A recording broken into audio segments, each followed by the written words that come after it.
Good morning. I'm Sasha Prive of the Royal Ontario Museum, the Toronto Museum Network, and member of the Programming Committee. Thank you all for being here. We are very pleased to welcome you to the first presentation of the 2018 OMA Annual Conference.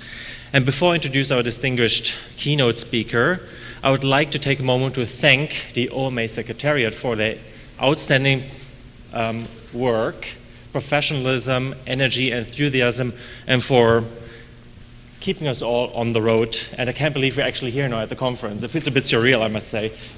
So thank you very much, Marie and team.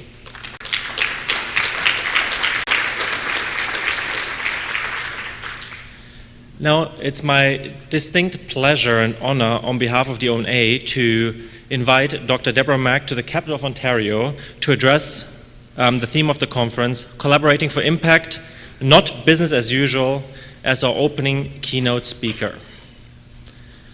Dr. Deborah Mack is the Associate Director in the Office of Strategic Partnerships at the National Museum of African American History and Culture at Smithsonian Institution in Washington, D.C.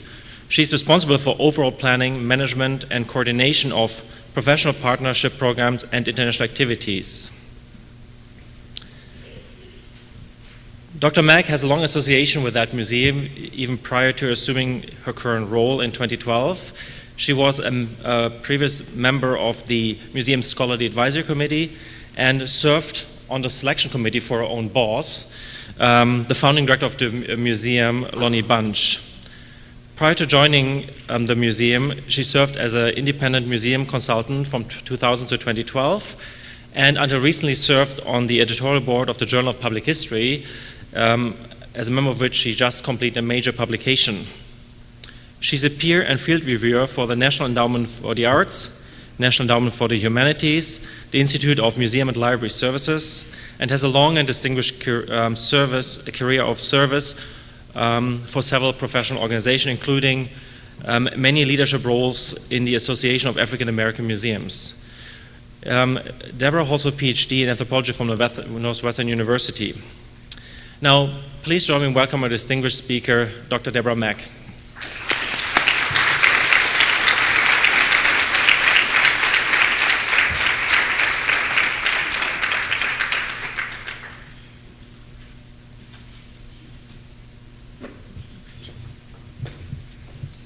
Good morning, everyone, and thank you for being here. I want to again thank the Ontario Museums Association Secretariat for this gracious invitation and all the care that you created in inviting me and making it very easy for me. I'm going to really do a highly visual presentation because I find that many people want to see what our museum looks like now that it's opened. I'm going to also try to leave 10 or 15 minutes for questions and answers at the end. And the title of this presentation, The Work You Do, The Person You Are, is actually from an essay, a 2017 essay by Toni Morrison, in which she was describing the life lessons that she learned from her father in particular around work and around the work that she does, and having clarity of self, clarity of vision in that. The essay has been referenced very often in terms of work-life balance issues, but I want to reference it because of the significance it has in the planning and development of our museum. I say our because there was a lot of issues around, there were many issues around identity, service, why we do what we do, who we do it for in the planning, and I should say the last 15 years, the most recent iteration of planning for this museum. And so the first half is really, in some ways, very descriptive to give you an idea of how our museum came into being. But in the second half, I want to really emphasize some of the issues that this conference is addressing around collections, around audiences, and around the around workforce and workforce creation. And now I hope I do this correctly. Yes. So the National Museum of African American History and Culture is the Smithsonian's 19th museum. It will be the last museum on the National Mall. We occupy the very last space on the National Mall. It was created officially in 2003 by federal legislation under George W. Bush. Many of you, I believe, have met Lonnie Bunch, our founding director, because he's been here in Toronto. He has been recently in the last year, I believe, at the ROM, but he's very active. He's presently actually on sabbatical for 3 months, well-deserved.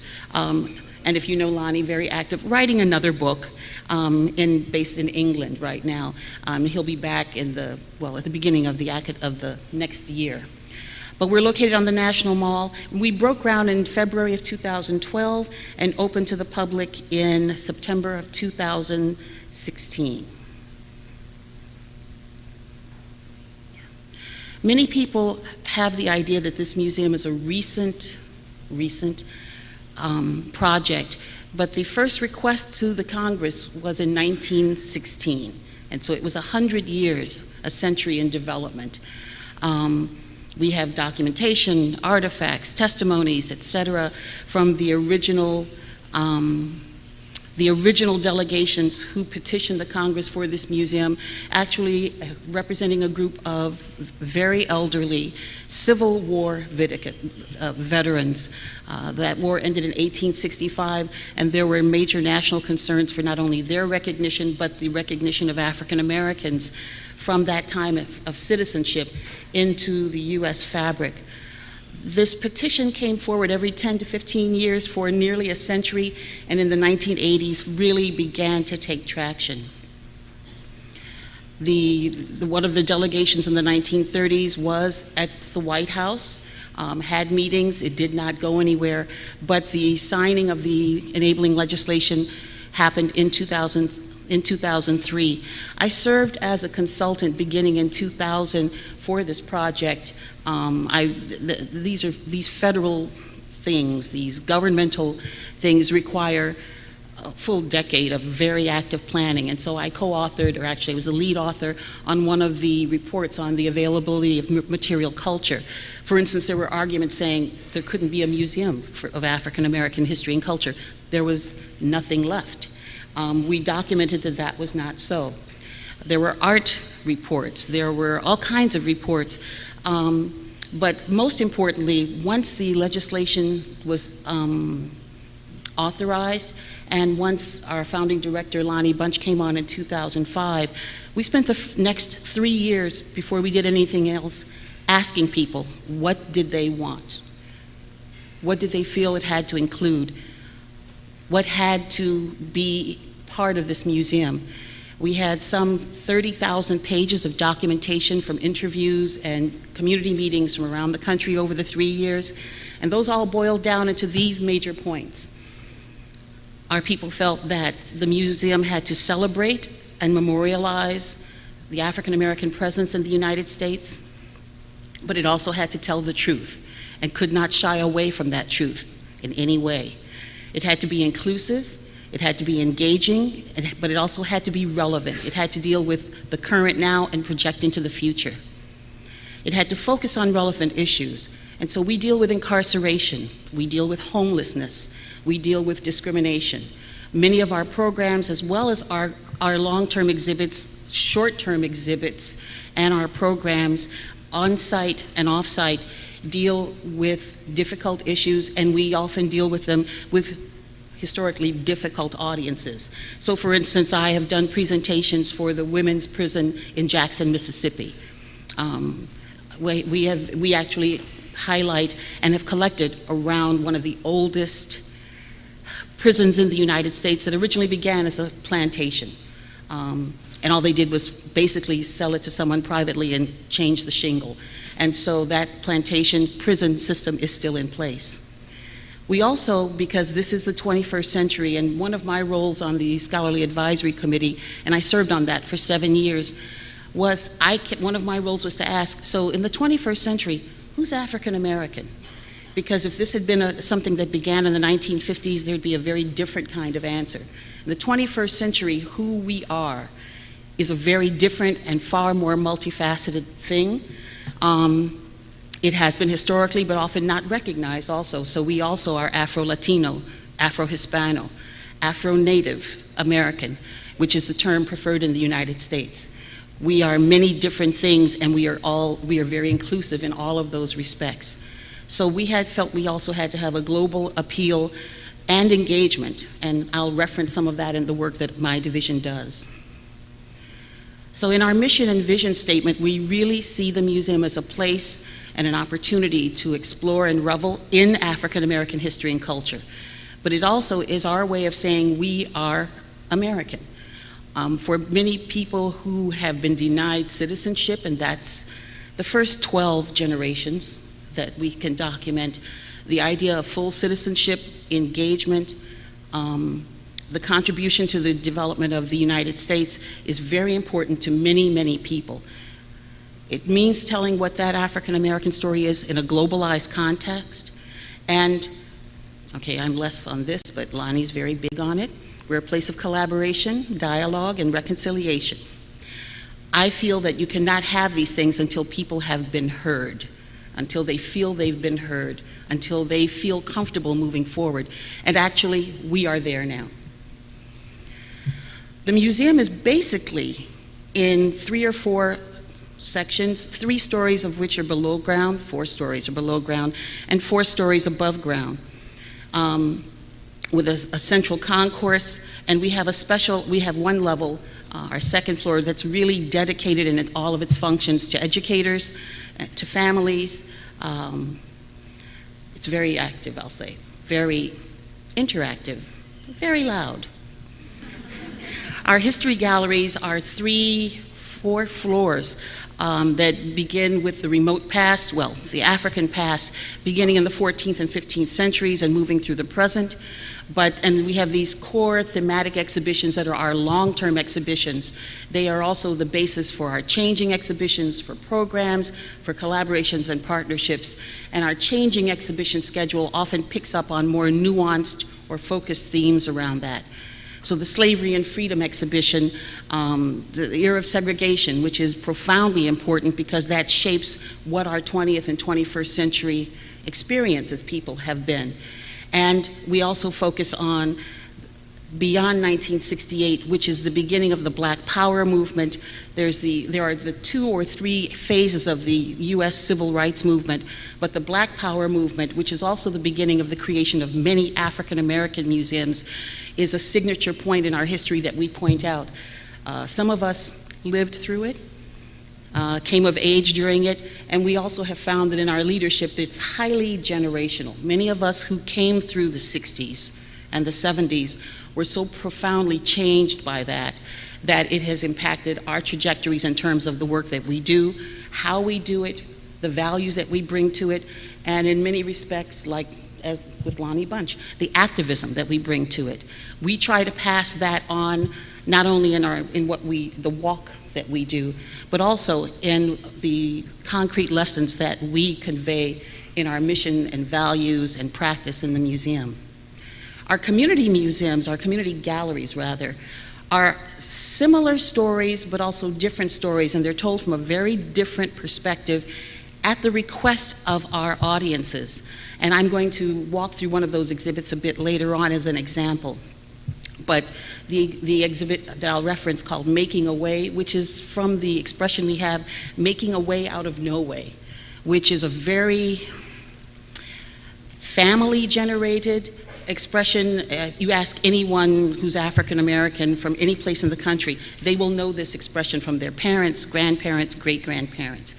And some of this, the language that we use, the way that we approach stories, was designed intentionally to reach audiences who did not feel welcome in museums, audiences who felt the museum was never a place for them. In particular, the Smithsonian. They felt it was a hostile place. They felt, and they were right, that they were invisible in the entire Smithsonian system. That was very accurate.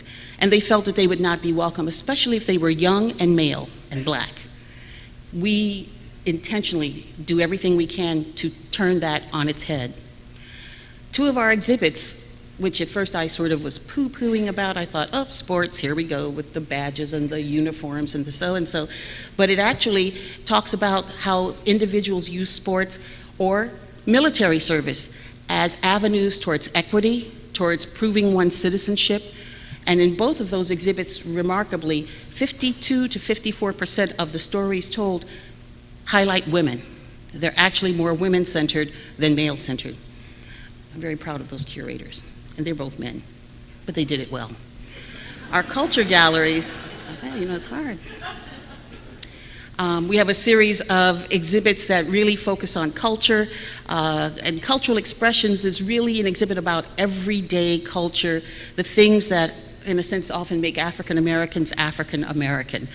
We wanted to refute the idea that culture with a C, capital C, is about some sort of highbrow, unique, done by someone else, done under certain circumstances that don't include you. And so in this exhibit, for instance, we have foodways.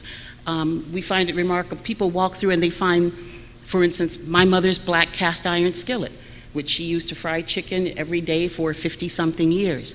People see rice, they see foods, they see expressions, they hear things in the language that they express themselves in.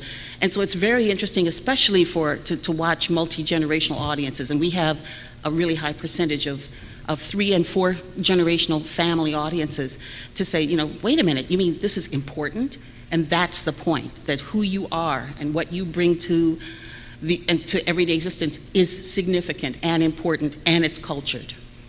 Our musical crossroads, I won't even go into that. You can imagine it's just floor-to-ceiling music. We have a dance floor. We have all kinds of things that go on in there. Taking the Stage is really about African Americans in media, television, radio, theater, you name it. And we have a visual arts gallery, which is, in a sense, what an art museum would do. These are all artists who identify as American artists. They have a central role in the arts, the visual arts in the United States, and they happen to be African American. Our diasporic perceptions are run throughout the museum, and probably 15-20% of our staff actually comes out of, have backgrounds that would be termed by the U.S. Census Bureau as diasporic. People who are Haitian American, from Guyana, who are from Panama, who are Afro-Canadian, who are also new Americans from around the world, whether it's Russia, Ethiopia, you name it. We actually have the most diverse, using the term diversity, diverse staff in the entire Smithsonian system out of all 19 units. And what we do is often put that into context. And so, for instance, our very first donor gift in cash made to the museum was made by a Jamaican national, who was a woman, lawyer, still lives in Washington, D.C., who said she was the very first person to submit a $1,000 donation and said, oh, this museum has to happen. Our very first accessioned artifact is actually showing from Ecuador. It's a wooden canoe seat, and it was brought by Juan Salazar Garcia from Ecuador, from Esmeraldas, who said, oh, this museum is about us. And most of our collections actually have been donated. The Smithsonian and our museum did not have the money that, for instance, private museums or especially art museums would have. Overwhelmingly, our collections have been donated. I wanted to quickly walk through one exhibit in the community galleries, and this is the exhibit Making a Way Out of No Way.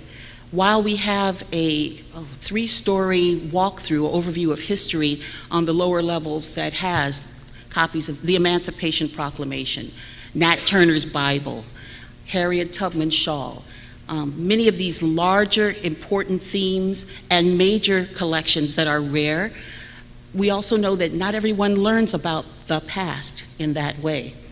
And so we also have a series of exhibits that are told in different ways, again, in response to how people felt that they could learn and how they could especially connect.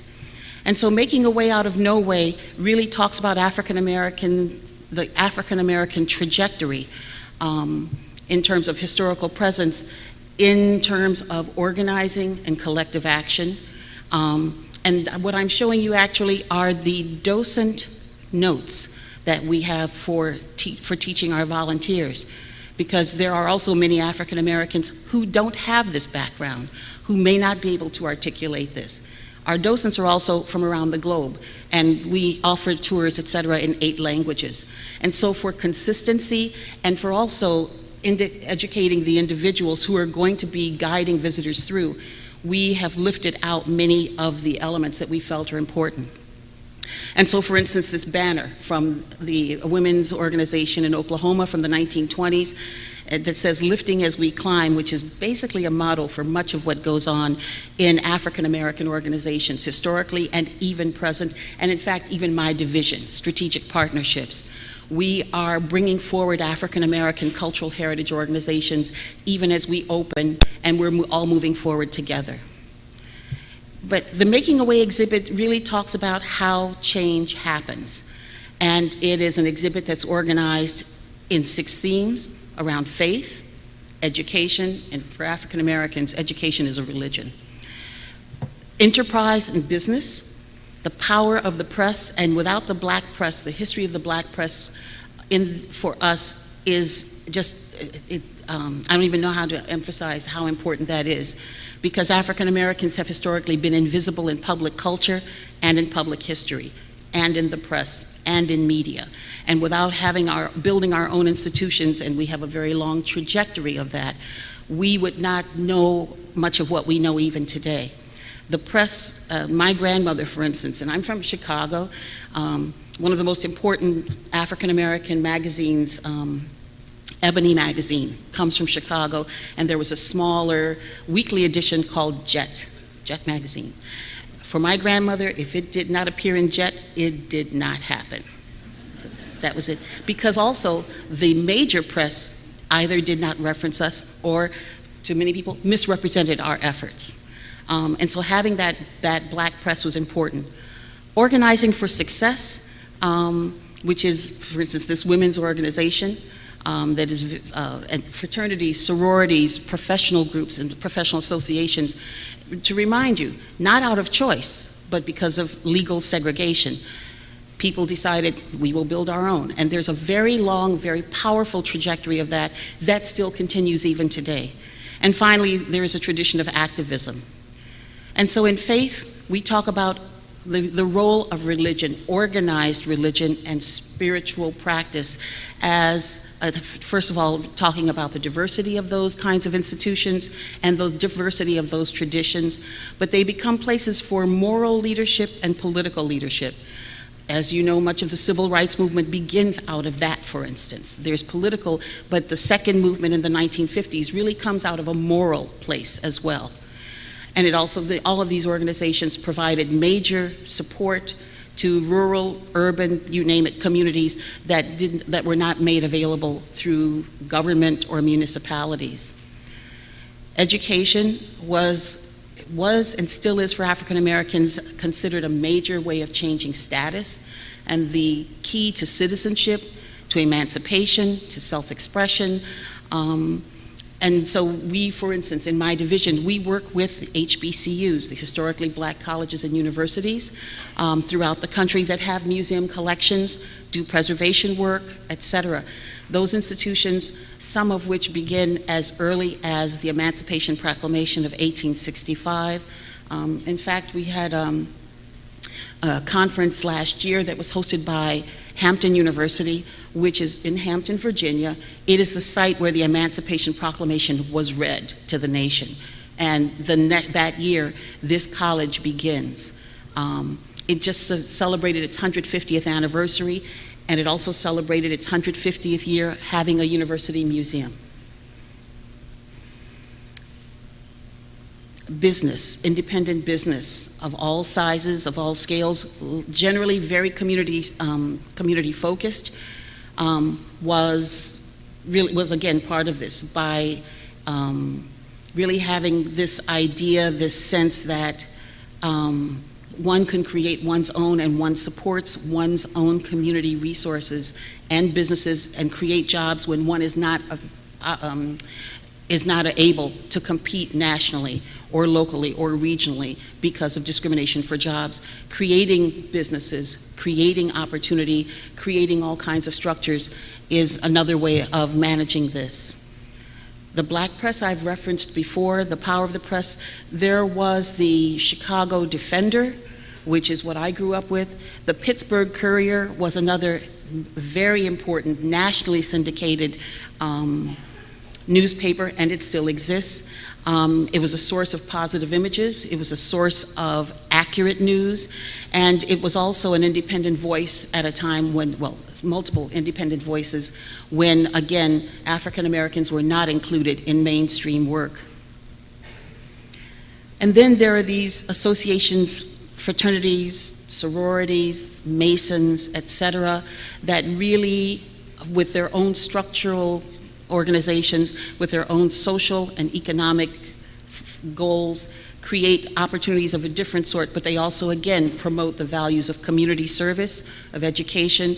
They are often the source of scholarship money and funding and housing for students who are trying to go to school around the nation. And the tradition of activism has a range of strategies. But again, we did this exhibit in this way because these were collections that were given to us by individuals. And so people literally could see themselves in these exhibits. In addition to Harriet Tubman Shaw, in addition to the Emancipation Proclamation, which are very rarefied in many ways, there were these average, everyday things which people gave us, and they came to the museum to point out to their families, to their communities, etc., how they had contributed to the museum. But we also talk about in the Changing America 1968 and beyond, the next step of the Black Power movement, which was incredibly important in introducing, for instance, Black studies into the United States. There were none in 1968. By 1975, more than 200 colleges and universities have subject matter in higher education, and then eventually in secondary education and grade school education about African Americans. And that's a great period of growth for what becomes the Black Museum movement. Right now we have over 250 African American museums of all sizes and scales in the United States. Many of them begin in this era. And then there's another wave of people who are coming into maturity in the 60s, who in the late 80s begin the next wave of museums as well. This continues even today. This is actually a door that was taken from New Orleans house after Hurricane Katrina. It is marked, the code marks that, first of all, there were 0 means no bodies were found inside. The date, the team, the number of casualties are indicated on the code on the door, but that Hurricane Katrina impacted especially the 7th and 9th wards incredibly in New Orleans. Those are overwhelmingly, almost exclusively African American wards, and so we talk about how public housing, how social mobility, how restriction in terms of access affects us even today. And of course, this sign from Justice for Trayvon, because our curators collect on site. They're part of demonstrations, they're part of marches, they're part of protests. They go into communities, and we continue the collecting that we're doing in situ, I should say.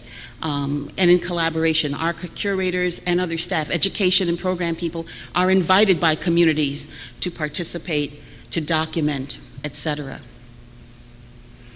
I want to then talk a little bit about strategic partnerships, which is the division that I created, I guess, actually. Lonnie Bunch, I had served the museum as an advisor, as a consultant. No, as an advisor, because consultants are paid. As an advisor, in many respects, for 12 years. This is part of public service. And when Lonnie came on board, he wanted to create something very different that does not exist anywhere else in the Smithsonian, and asked me to create this division that would really focus on raising the field and supporting our institutions wherever they are. And this, I have a quote here at the beginning, a citation that comes out of the enabling legislation for our museum. And so what we do is actually called out in the authorizing language for the museum, and we pay very close attention to this. The museum's been open now only 2 years, and so we are still sort of in startup phase, the entire museum. But it also provides us a rationale for what we do not do. because you can imagine this museum is approached we're approached globally by other foreign governments to help them start a museum, to do all kinds of things, to advise in all kinds of ways. But our focus is around this, and we keep this right in front of us at all times to be able to really strategically leverage the resources we have, and to leverage and strategically focus what we are going to do and how we go about it. And so much of our work is with museum associations, in part because we have over 200, often independent museums. And because so many of these museums begin as places that reference the power of place, the importance of a structure, the school that is about to be demolished, the home of the single person who emancipated people and facilitated that kind of access. There are many historic sites that become the beginnings of museums, but they often begin with, they're founded very often by individuals who are not, these days, trained museum professionals. That did not exist when I began in museums either. I started teaching in a university, and I apprenticed my way into the field. Museum studies is a recent invention, and I wasn't quite sure what it meant for a long time, but it can be very, very useful. But many of the people that found museums and have sustained museums have no idea of what this field is. And so by encouraging them to professionally engage, to become members of associations like OMA, like the Association of African American Museums, like the Alliance of American Museums, they suddenly discover, oh, wait a minute, there's someone down the block who's doing this as well, or, oh, we can share resources. So the push towards professionalization is a very important thing, so that we are not dealing with 200 and 300 individual institutions. Some of those partnerships, for instance, as I mentioned before, historically black colleges and universities, and several of them have premier art collections. Fisk University, Bethune-Cookman, Hampton University. Some of these have incredible collections, many of which go back to the beginning of the 20th century and have a real growth throughout the 20th century. We've worked right now directly with possibly 15 of them and a pilot phase, and we're about to convene in early December a meeting of 20 HBCU presidents and their museum or archives, libraries, directors to talk about the public value in these collections, the public value in the work that they do, and how we can really help them focus strategically and leverage the work that they are doing. We also work with different national and regional local alliances. The Association of African American Museums is premier among them. This was the 2018 is the 40th anniversary year, and I've left actually the most recent program on the table there. We hosted the 2017 meeting, and I would say we have between 550, 650 individuals who attend that annual meeting. The next one will be in Jackson, Mississippi, and we actually expect it to go to exceed 700 individuals. But we also work with regional networks, the North Carolina African American Heritage Commission, which is a statewide coalition. The Florida African American Heritage Preservation Network works directly with 42 individual sites. Again, by leveraging some of these relationships in this way, we are able to really strengthen the larger field. We also either directly create or co-sponsor, co-develop professional development opportunities for individuals at an emerging level, mid-career, senior level as well. We work with other organizations, the Southeast Museums Conference, which covers 12 states in the southern U.S., and that also happens to cover the same territory as about 45% of all of the African American museums. So we are savvy in how we approach some of this. Again, the American Alliance of Museums, Fundación TIPA, that's based in Buenos Aires, because we do work in South America. We also partner with Mack, the Museums Association of the Caribbean, and we are major co-sponsors of an upcoming conference in 2 weeks in Barbados. The work that we do beyond the hemisphere is generally focused in support of the work, the research collaborations that are emerging in our museum. But again, in terms of this hemisphere, we actually co-hosted the Mack conference in Miami in 2017. We have co-developed with the National Trust for Historic Preservation leadership training, internships, fellowships, and actually board development and governance, and that's going on right now. The African American Cultural Heritage Action Fund was launched last year by the National Trust. It's a $25 million campaign. We are co-hosts of that. I serve as one of the reviewers. And so they released the first $1.7 million awarded just recently. But there are regional trainings, national trainings, and others that we are developing in collaboration. We would love to do some work in Canada as well. We'll talk about this. To talk about workforce, one of the things which concerned me 10 years ago is that I could go to a conference like this and know almost everyone in the room. I did not see a lot of growth, I did not see new faces, and I did not see a range of skills being developed in that. We are working very closely with the Association of African American Museums and with others, but we also have developed, funded, fortunately for us, fellowships and internships. These are my little memory cards, so that, for instance, on the left, Anjali Lalani, who is on my staff, is actually presenting something. We have the Robert Frederick Smith Fund, which has paid internships and fellowships to build diversity in the museum field, and I should say cultural sector, because we work with archives, et cetera. And these are paid internships that have housing, travel, a living wage, and the host institutions have to pass a rigorous application phase for us to justify sending an intern, 1 or 2 interns for 12 weeks. That internship is renewable up to 3 years. And this is a way of not only providing training and opportunity for not only young people thinking of entering the field, but also we encourage people who are mid-career and want to change fields. These internships, however, are all in digitization. Robert Smith, when I was first told that this man was giving us $22 million to develop internships and fellowships, and that his name was Robert Smith, I was, Robert Smith, right? But that is his name. He's a venture capitalist, and he's interested in tech. I Googled him because I thought, what is this pseudonym? But it's actually very true. And his mother is on the board, serves on the board of a very small museum outside Denver, Colorado, the Black West Museum.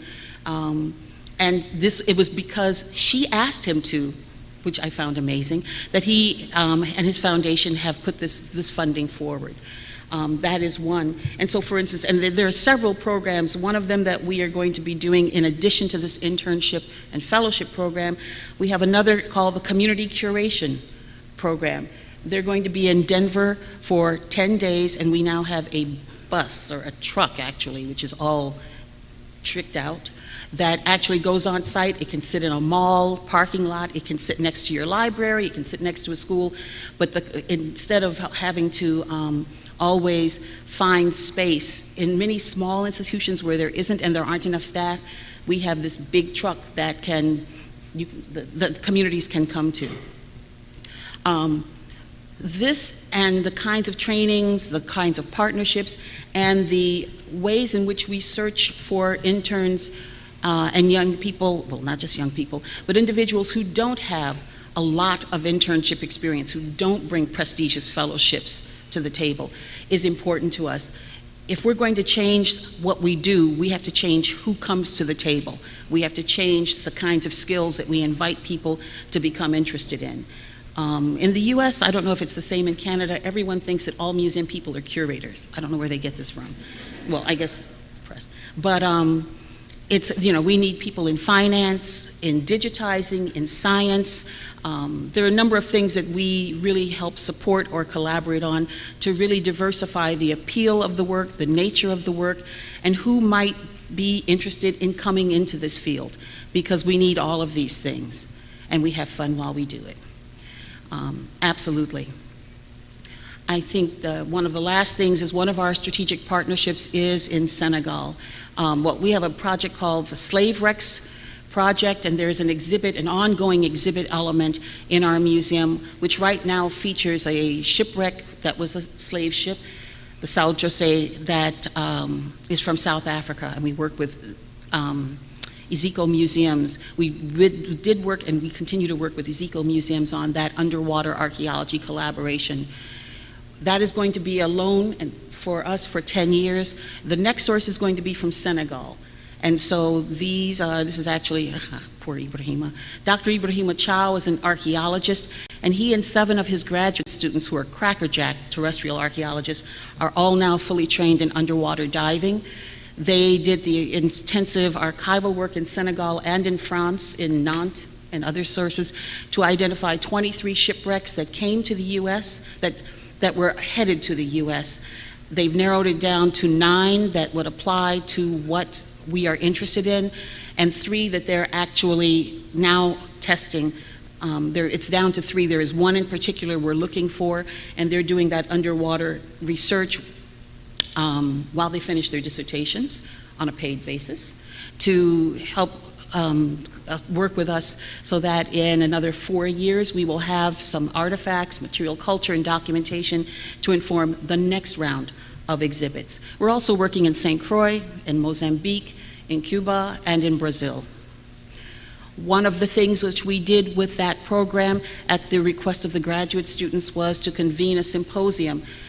These Senegalese students, like everyone everywhere, follow on social media of all sorts what's going on in the U.S. They were very interested in the Black Lives Matter movement.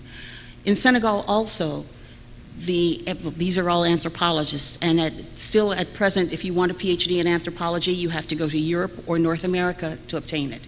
So we have collaborated with them and the Wennergren Foundation on a 5-year program to have PhDs in anthropology there. And the first class actually entered this month. The first 9 PhD candidates are in process. We hope to have the first doctoral dissertation defended in 2021.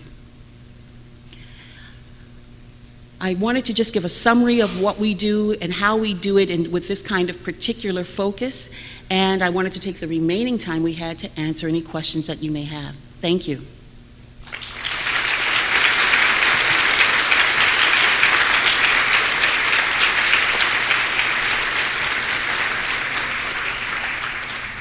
Questions?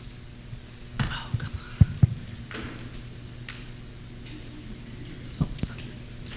Yes, shy Cheryl. Dr.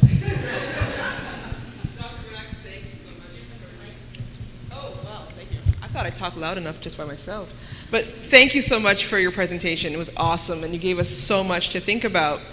The point that I'm just going to ask a question about is related to the community engagement consultation piece. You spoke about 3 years of working with community to get their input on what they would like the museum to be. Could you just go into a little more depth on some of the actual activities that you took on to make that happen? We had a number of strategies in doing that. One of them was to literally go into different towns, small towns, cities, use civic spaces, be invited into churches, and we described what the museum could possibly be. We described the process, the multi-year process of planning that's required by federal legislation, and we made it clear that this was the window of opportunity to find out what that museum needed to be like. And people were very articulate about being seen, about being heard, and that it was not going to be, they were concerned that it would be another, I would call it talented 10th story, where you have the exemplars of the very wealthy, the very famous, the ones who are already known. Young people, those under 20 were concerned that it would be all about the past, and it would be about a past that they were not interested in or connected to. I actually, and this was after that first phase, but I actually conducted some in-house audience research, or rather, I conducted in-house audience research from the Metro Washington, D.C. area, people who identified as African American and something else, or did not identify as African American but African descended, because the early years of planning were focused on what would be sort of publicly recognized as African American communities, but those communities are so malleable now. And so I think I probably had 18 focus groups on-site and off-site throughout 2013 and 14. Much of that was to inform what begins now, post-opening, in terms of we also have 5 major research centers that are in development. One is the Slave Rex Project, which is going to continue this work indefinitely, and also includes issues around incarceration, and global inequity. We have a Diaspora Center, which is Dr. Joanne Hippolyte is the leading curator on that. It is in development right now. So there are 5 of these long-term research centers that will, in different ways, through exhibits and programs and symposia, publications, deal with these issues, again, on-site as well as off-site. We are also scheduled to be the first fully digital Smithsonian Museum. That is going to be a 6-year process, and we're in year 3, so that everything that we do and everything that we are is available whether you are on site or not. That means also that ongoing incoming commentary from the public, which we even receive even now, can be involved. So there were the community meetings that were held in those ways. We also had very focused, we had a program actually that was called Saving Our African American Treasures. The Treasures program was, I think, to 23 sites. And it actually began because of the burning of a church, the destruction of a church in Chicago, Pilgrim Baptist Church, which was one of the oldest black churches in Chicago. It was the oldest. It was from the 1850s. And it burned, and everything, including its archives, burned to the ground. And that was a wake-up call in many respects. We launched that program that went to 3 to 4 sites a year. And we might be, for instance, in a library. We had our curators, and we had some contract conservators, because we were still growing as staff. But the majority of people who were there represented community resources, libraries, parks, schools, you name it. And we would have programs over the course of 3 days, but it was essentially like an antiques roadshow, but not around monetary value. People could sign up and come in with a maximum of 3 items, and you would sit at a table with a curator or a conservator, etc. They would talk about the background of that. If this was something in your family, family photo, don't have it in direct light. Da, da, da, da. We actually provided acid-free tissue. We created archival boxes, instructions. There were programs that people could look at. There were films that people could look at. So those mechanisms, all in combination, informed what became the 30,000 pages of documentation that boiled down into the priorities of what people said they felt that they needed. Thank you very much for this terrific talk. Do you also work with the National Museum of African Art, which is just a few steps down the mall for you? The National Museum of African Art, absolutely. As you know, there is a new director. Most of my work with the Smithsonian because I'm an Africanist by training, prior to joining our museum, was with African art. And so we have done collaborative programs. We've done some joint collecting. We're doing some collaborative research, for instance, in Africa on the continent, and especially with educators and programs. The Association of African American Museums Conference was hosted by the National Museum of African Art. And we are now beginning discussions about, again, what is African in the 21st century in terms of production. We are now having those joint discussions about joint collecting, documentation, shared exhibits. That's just now getting started. Yes. Thank you so much for your presentation. It was really interesting to learn about your museum and the footprint, the new museum that you've built, which is in your logo, and you talked about it being 2 years old, but it's astounding the amount of programs you do and the reach that you have and the effort to really create that relevance. And one of my questions is, what percentage of your budget almost, or your emphasis is on the place versus your outreach?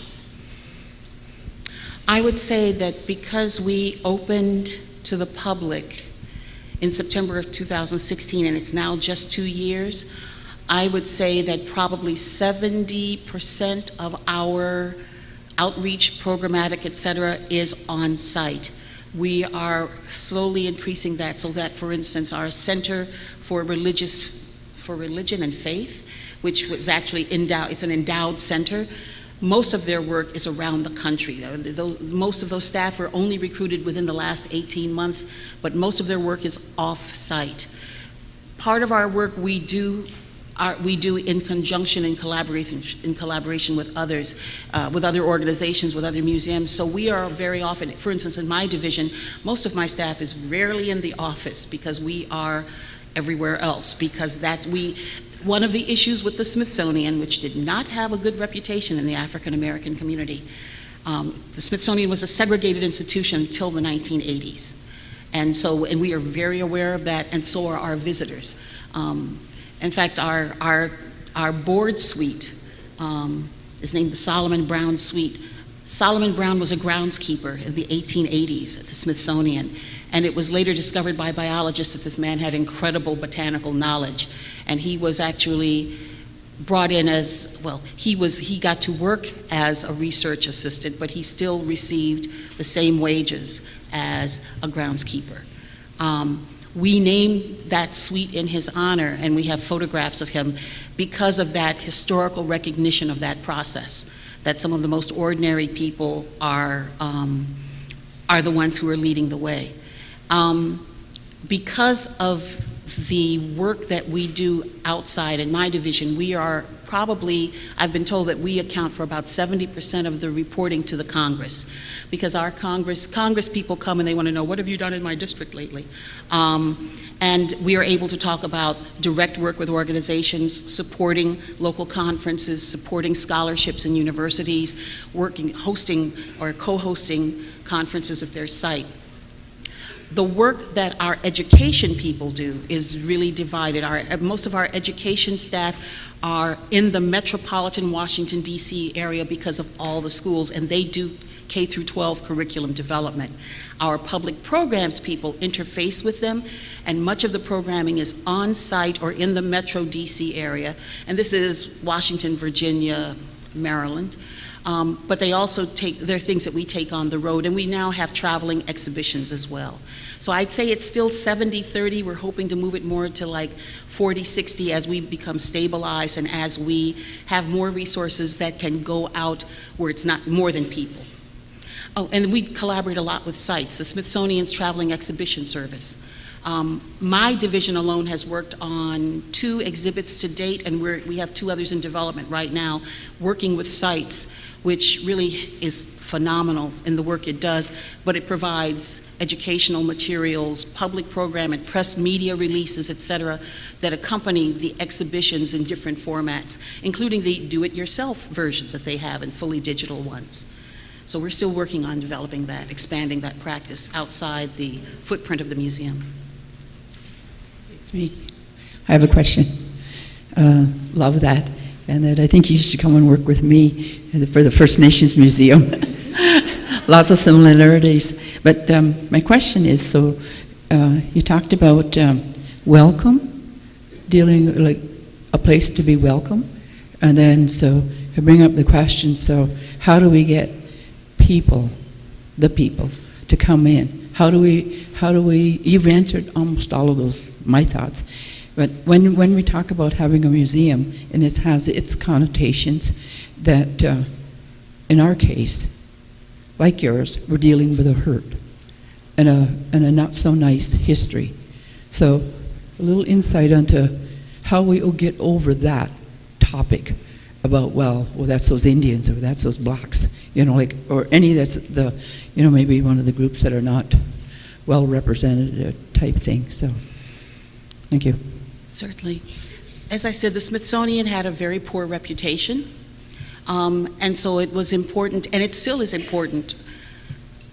In our mind, it is important that we go to communities, there is an expectation that because it's the Smithsonian, that like all things come to the Smithsonian. You know, it's this massive, you know, it's the largest museum research complex in the world by scale. Doesn't necessarily mean it's the best, which I always remind the Smithsonian leadership. And for African Americans who have felt historically not welcome, in fact, Deirdre Cross, a colleague who leads our public programs division, said to me in my first week there, the Smithsonian, African Americans are historically underrepresented, underinterpreted, and underwelcomed at the Smithsonian. And my job is to change all of that. Part of what we do is that we go to people. I was describing to someone yesterday that there's an historic African American lumber or timber community in southeastern Oregon. So this is not along the coast, this is in the mountains. And it was 3 planes and 4 hours going up and down the mountains, et cetera, it took for me to get to this site. It's a population of maybe 500, an incredible historic resource. But the fact that just 1 or 2 of us went to that site made press because it's the Smithsonian coming. We are very aware that we have a positive brand image. And right now at the Smithsonian, our museum is like the highest attraction in many respects. And so when we go somewhere, it really matters. When we go to a small community, when we go to a town of 12,000 people and 60% of them are living under the poverty level and we spend 2 days there, it makes news. But also people don't quite believe that you're going to be that interested in them. So we make it clear that we've come to them for information, to learn and to see. Because of social media as well, this has not been a problem because all the young people tell their grandparents. No, everyone, we have busloads of Amish. I mean, we have a global presence. My work was originally in Sudan, and so I speak Arabic. And I have to be the translator for the Saudis and the so-and-sos and people who come. So we have a global, I think, reputation, and because it's African American, it's perceived, rightly or wrongly, as welcoming. I'm going to wrap up at this time. Thank you all for your attention, and I'm available if you have any other questions. Thanks again.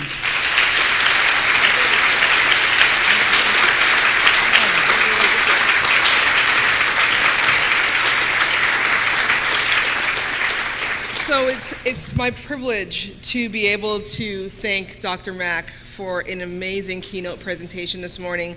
I wanted to let you know that the City of Toronto is building a museum, so we're right in line behind Carolyn King's Indigenous Museum for that request for support. Just to kind of summarize some of the deep learnings that I took away from your talk this morning, the idea of reconciliation will only happen when people feel they have been heard. That is such a powerful message, and the idea of intentionality.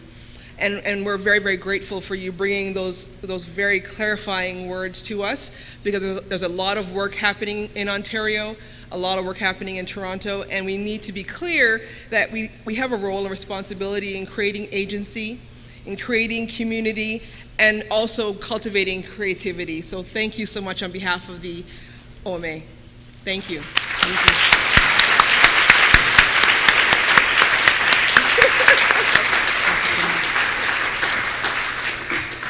So good morning once again. My name is Cheryl Blackman. I'm the Director of Museums and Heritage Services at the City of Toronto Museums.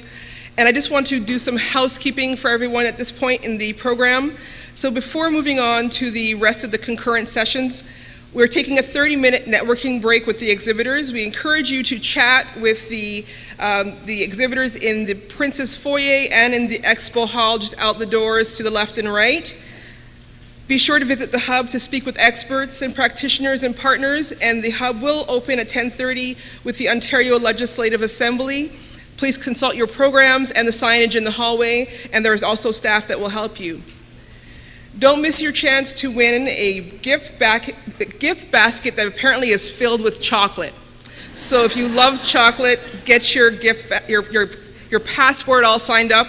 There are signs that'll be done by the actual exhibit tables, as well as stamps that will be put onto your passport, so you can take an opportunity to win that chocolate prize. I'm definitely getting mine done now after seeing the word chocolate. And this year, for a better flow, you'll note that in the program, the actual sessions are staggered, so please take a look at the program and reflect on that. There is a silent auction, and there is the items on display. So place your bids by 7 p.m. The winner will be announced at the Award of Excellence Gala tonight. And after the networking break at about, I guess, 11:15 or 11:10 maybe? Yeah, great. There will be a set of 3 different sessions beginning. One of them is collaborative models for millennial engagement in the Princess Breakout Room.